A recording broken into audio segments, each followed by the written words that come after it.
Hello friends, जय जगन्नाथ। आज video में डिस्कसन करवा चाइल्ड डेवलपमेंट एंड पेडागोजी जहाँकि आपण मानक आगामी ओटीएटी ता सहित आपणकर एसएसटी रो सेवक सेविका नियुक्ति एग्जाम बहुत बहुत हेल्पफुल कर आपणकर सीडीपी रो ओटीएटी आप 30 मार्क प्रश्न आसूँ एवं सेवक सेविकार सीडीपी रो प्रश्न आसो। जदि आपण मानक भिडियो भल लगे निश्चित भाव में लाइक करेंगे, कमेंट करेंगे, ता सहित सेयार करेंगे एवं जो पिला माने चैनल को प्रथम थर पे विजिट करुवे चैनल को सब्सक्राइब कर रखिए। तो चलतु डेरी नक आज क्लास को आरंभ करिबा।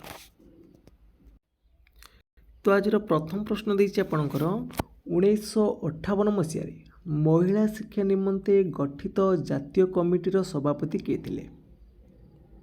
तो ऑप्शन गुड़िक देखा। ऑप्शन ए रे देछि आपणकर ज्योतिबा फुले, दुर्गा भाई देशमुख, स्वर्ण कुमारी देवी ना सावित्री बाई फुले। जो 1958 मसीह जो महिला शिक्षा निमंते जो जातीय कमिटी गठन कराइला तार सभापति किए थे। तो यहाँ हूँ आप सिलेक्टेड क्वेश्चन, इंपोर्टेंट क्वेश्चन अच्छी। तार सठिक उत्तर कौन आसो? सठिक उत्तर होकर ऑप्शन नंबर बी हो दुर्गा भाई देशमुख।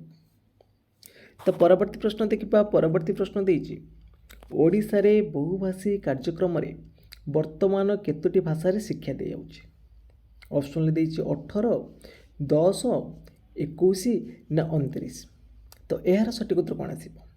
तो जिते बड़े आमर बहुभाषी शिक्षा कार्यक्रम आरंभ होता 2007-8 मसीह, तो सेते बेले आमर प्रथम 10टी भाषा शिक्षा दी जाउतला। तो वर्तमान कथा पचार लक्ष्य करूँ, वर्तमान केतोटी भाषा शिक्षा दूची? तो वर्तमान हूँ 21टी भाषा। मन रखिए 2007-8 जिते आम बहुभाषी शिक्षा कार्यक्रम आरंभ होला तो सेते बेले आमर 10टी भाषा शिक्षा दी जाउतला, किंतु वर्तमान हूँ आमर देछि ना वर्तमान हूँ 21टी। तो परवर्ती प्रश्न अच्छी 3 नंबर केउटी निरंतर और सामग्रिक मूल्यांकन एक वैशिष्ट्य अटे? अधिक परीक्षा जोगु शिक्षार्थी भाराक्रांत होता है ना, यह परीक्षा भय कमेबार साहाय्य करे ना, यह ग्रेड को नंबर रे बदलाई थाए ना, यह पिला मानू मंथर बा मेधावी भाव बाछा साहाय्य करें। तो निरंतर और सामग्रिक मूल्यांकन केउटा वैशिष्ट्य अटे? देखो जो ऑप्शन ए रही अधिक परीक्षा जोगु शिक्षार्थी भाराक्रांत होता है, तो ये नेगेटिव अच्छी भूल हम। तो ग्रेड को नंबर बदली न था, ये भी भूल हम। बा मंथर बा मेधावी पिला बाछा यहाँ भी तार गोटे लक्ष्य नुह बा वैशिष्ट्य नुह, कौन हम ताले यह परीक्षार भय कमेबार साहाय्य करें। तो बी जो मैंने चूज कर ठीक अच्छे। तो परवर्ती प्रश्न अच्छी निम्नलिखित मध्यरु केउ उक्तिटी श्रवण बाधिता शिक्षार्थी ठीक? तो श्रवण बाधिता पिला केउ उक्तिटी ठीक? तो 4टी ऑप्शन देखि ना। तो श्रवण बाधिता पिला श्रेणी रे झरका निकट में बसैया दरकार। तो यहाँ भूल हम। झरका देखो शिक्षक द्वारा ये क्लास सामने अच्छे, झरका पछर थी, तो यहाँ शुणी पारे, यहाँ भूल हम। तो सेमानंक सहित वार्तालाप साधारण शिक्षक सांकेतिक भाषा शिखा आवश्यक। तो यहाँ हम ठीक। तो श्रवण बाधिता पिला जदि शुणी पार ना तो से सांकेतिक भाषा शिक्षक बुझेबा को चेष्टा करेंगे बा वार्तालाप करेंगे, यहाँ ठीक हम। तो ऑप्शन नंबर बी ठीक हम। तो परवर्ती प्रश्न अच्छी जड़े शिक्षार्थी भविष्य में कौन कर तार सूचना केउं परीक्षारू मिलता है? कृति परीक्षण ना, अभियोग्यता परीक्षण ना, मानायत परीक्षण ना, शिक्षक कृति परीक्षण? जड़े शिक्षार्थी भविष्य में कौन कर कौन कर तार सूचना क्यों परीक्षण जना पड़ ना, तार परीक्षणटा आपंकर अभियोग्यता परीक्षण जना पड़। तो ऑप्शन नंबर बी हम राइट आंसर। तो परवर्ती प्रश्न देछि केउं प्रकार शिक्षागत दुर्बलता निर्णय करिवार आपंकर जो रहा कोटा ना, कृतित्व परिमापन परीक्षा प्रযোज्य? तो देखिए ऑप्शन ले कौन अच्छी जो देछि आपंकर शिक्षागत दुर्बलता निर्णय करने केउटा हम? भावात्मक अप्रतियोजन, पठन क्षमता, अपराध प्रवणता, ये सब गुड़िक रहा शिक्षार्थी दुर्बलता निर्णय करहब ना कि ऑप्शन नंबर डी हो राइट आंसर। तो परवर्ती प्रश्न देखा। परवर्ती प्रश्न देछि निम्नलिखित मध्यरु केउटी दीर्घ उत्तरमूलक प्रश्नर एक साधारण त्रुटि नुह? त्रुटि नुह बोली पचारछि, प्रश्नटा भल भाव देखिए केउटा होछि आपणकर दीर्घ उत्तरमूलक प्रश्नर एक साधारण त्रुटि नुह? केतक निर्दिष्ट विषय चयन करी पढ़िले परीक्षा भल नंबर मिलिब। तो यहाँ गोटे त्रुटि ना। तो केतक निर्दिष्ट विषय चयन करदेले यहाँ हम। तापर देखिए लब्धांक गुड़िकर विश्वसनीयता कम होता है, यहीटा भी तार गोटे साधारण त्रुटि। विभिन्न परीक्षक विभिन्न भाव में मूल्यांकन करती, तो निश्चित भाव में यहाँ भी गोटे त्रुटि हम। तो ऑप्शन डी हूँ आप राइट आंसर ना कौन ना परीक्षार्थी हस्ताक्षर प्राप्तों उपर प्रभाव पकाई न था, तो यहाँ तार गोटे साधारण त्रुटि नुह। तो ऑप्शन नंबर डी हो राइट आंसर। तो परवर्ती प्रश्न देखिए, परवर्ती प्रश्न देछि शिशुर बौद्धिक विकास कहार फलाफल अटे। शिशुर बौद्धिक विकासटा कहार फलाफल अटे, केवल वंशानुगुण ना केवल परिवेशर गुरुत्व ना वंशानुगुण और परिवेशर पारस्परिक क्रिया ना केवल अर्थनैतिक परिस्थिति। तो बौद्धिक विकासटा हूँ आपंकर केवल वंशानुगुण कि केवल परिवेश हेनी, यहाँ उभय जीव। तो ऑप्शन नंबर सी हम राइट आंसर। तो परवर्ती प्रश्न अच्छी अभिज्ञता और प्रशिक्षण द्वारा आचरणगत परिवर्तन ही शिक्षण, यह कहार मत, ये स्टेटमेंटा किए कही, तो निश्चित भाव में गोटे आसो अभिज्ञता और प्रशिक्षण द्वारा आचरणगत परिवर्तन ही शिक्षण, यह किए कही मन रखिए। यहाँ हूँ आपंकर एडविन ए गेट्स कही, गेट्स का मत हूँ अभिज्ञता और प्रशिक्षण, तो खाली प्रशिक्षण होता आपंता कैवलेरी। तो परवर्ती प्रश्न अच्छी जड़े शिक्षक किपरि सृजनशील चिंतन वृद्धि करिपारिब, किपरि जड़े जो शिक्षक जड़े शिक्षक किपरि सृजनशील चिंतन वृद्धि करिपारिबे, किपरि देखो शिक्षार्थी उपर अनवरत नजर रखिथे, एटा तो हेनी ना सृजनशील चिंतन एथिरे केमिति वृद्धि करिवे ना प्रति शिक्षार्थी ठारू अति कम सर्वश्रेष्ठ आशा करुवे, एटा भी भूल हम। तो शिक्षार्थी कष्टसाध्य कार्यक्रम स्थिर करेंगे, तो यहाँ तो देखो शिक्षार्थी माने कष्टसाध्य कार्यक्रम स्थिर करेंगे, तो यह पालन करने दृढ़ पदक्षेप कौन करेंगे, तो ए सृजनशीलतार वृद्धि हेनी ना कौन ना शिक्षार्थी मानी विभिन्न उपाय व्यवहार करने को सुजोग सृष्टि करेंगे, यहाँ हूँ आपंकर ना सृजनशील चिंतनर वृद्धि करेंगे। परवर्ती प्रश्न देछि निम्नलिखित मध्यरु केउटी निरंतर और सामग्रिक मूल्यांकन एक अंश होई पारिबो नाही, संचय विवरणी, न्यस्त कार्य, अभिभावक और शिक्षक बैठक ना घटनावलीर विवरणी, केउटा आपणकर कौन ना निरंतर और सामग्रिक मूल्यांकन एक अंश होई पारिबो नाही, कोटा ना अभिभावक और शिक्षकंकर बैठकटा। तो परवर्ती प्रश्न देछि उत्तम शिक्षण पई पिलामानकु क्यों प्रकार श्रेणी परिवेश व्यवस्था करबा उचित, उत्तम शिक्षण पई क्यों प्रकार परिवेशटा आपण व्यवस्था करबा उचित बोली पचारुछि। तो यार सठिक उत्तर कोन आसीबो ना जोठारे सेमानकर अभिज्ञता और भावना को उचित स्थान मिलिबो, तो से प्रकार आमे श्रेणी परिवेश व्यवस्था करिबा।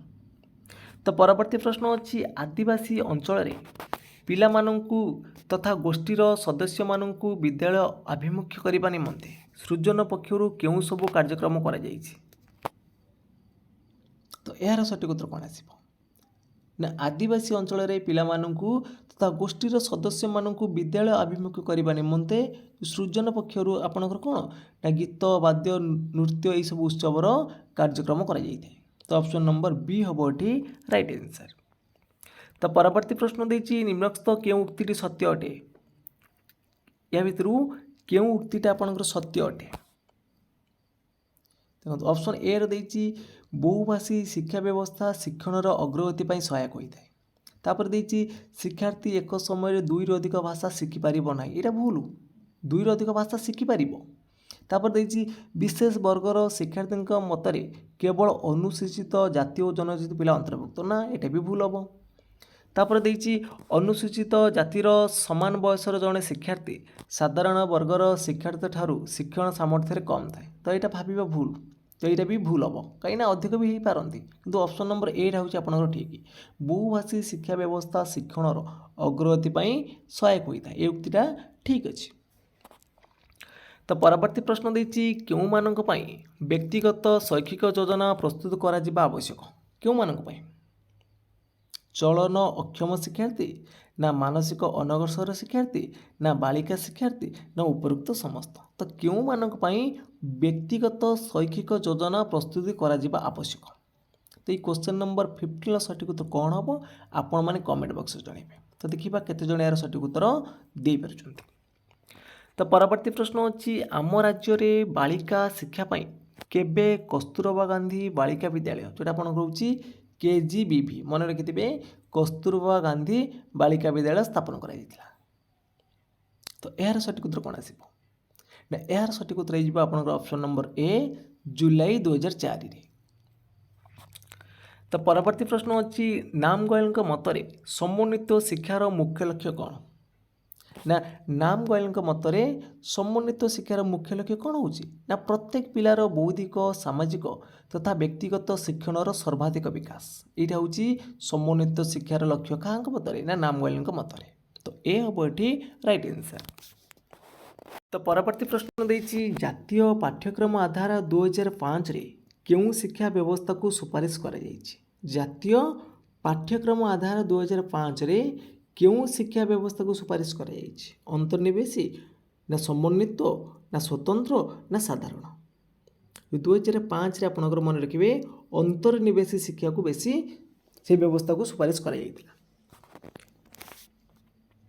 तो परवर्ती प्रश्न देती शिक्षादान शिक्षण उपकरण निम्न प्रकार भेदगुड़िक सेमानकर उपयोगिता अनुजाई ऊर्ध्वक्रम सजाई लेख देती आपनकर अभिनय करने परिभ्रमण परोक्ष अभिज्ञता आउ चलचित्र।